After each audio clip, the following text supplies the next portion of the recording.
We are all individuals. That wonderful thing from the Monty Python Life of Brian. Yeah. We are all individuals. Exactly. Today, we've got exciting news that you're coming over to Herdify to help as an advisor. Well, I was going to confess that I'm partly as an advisor, but I'm every bit as much a student, because this is an area from which we can learn enormously.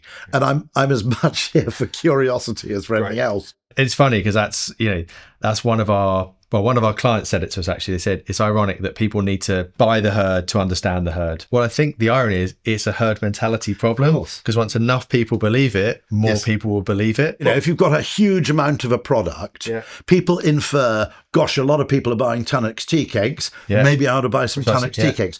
But the whole advertising industry was really designed around the assumption of the individual actor. We're not like sort of, social insects like ants and termites and things, in that we completely subordinate our own individual interests to that of the collective. Yeah.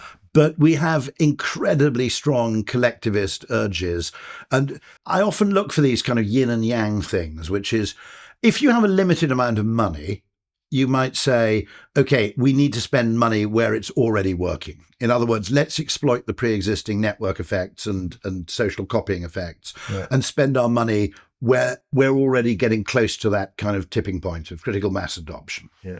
There's a completely different way of looking at it, by the way, which is to say we have some spare money. Yeah. Maybe what we need to do is seed the behavior in a place where it hasn't yet taken root. So you could equally say with electric cars, maybe once you get to 25% electric car adoption, maybe we should actually throttle back a bit on those areas, because now social proof is picking up the heavy work.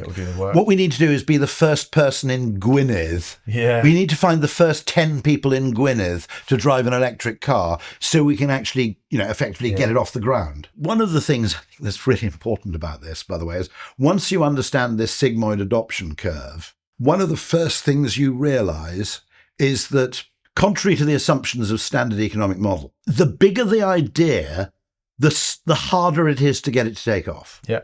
Now, I've got to confess, I spent 35 years working in marketing and advertising, and at the back of my mind, I always somehow believe that if you have a really big idea, it doesn't need much advertising. People just go, wow, it's a mobile phone. Yeah, let's get one of those. But the reason I suddenly had a about face on that is because I'm old, right?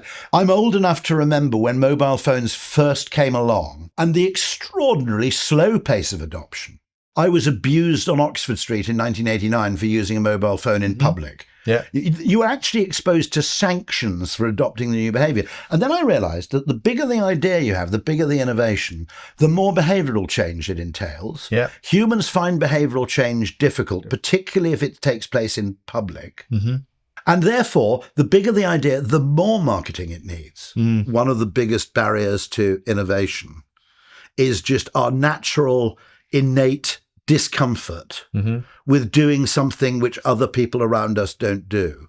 Once you understand that, maybe, just maybe, you've got a key, because the worst thing that can happen in life is to have a brilliant product that's badly marketed. That's the biggest waste of effort, because someone comes up with a fantastic solution, but they simply can't get anybody else to buy into it or adopt it. Yeah. One of the great things I love about this is we're starting to get the science. The next step is to invent the tools that really make use. Now, obviously, one of them is just media, focus of digital media, and you can do it geographically.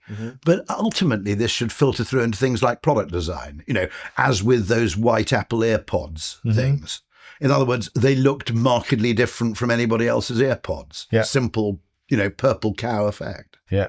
Yeah, and that's great. And I think that's the beauty. Our start of our journey is how do we help advertising improve? Yeah. But you're right. This is product design. It's yeah. Where do you recruit people? Where do you open distribution centers? Like this is how, for me, this is how a business strategy should be built. Yeah. If you actually look at Facebook, if you go to Facebook today and say, I'm a new business, what do? They say, give us all your money and we'll just spray your ads everywhere. But actually, they harness network effects from day one. They said you can only join if you're in Harvard, because the last thing they wanted was someone in Texas joining with no friends having a bad experience. That's the network thing. But they were tapping into that herd mentality. What I really love about it is it's a reframing of a problem that can completely change the way you think. It's just a new way of thinking about business. It's a new way of thinking about growth, all kinds of things like that.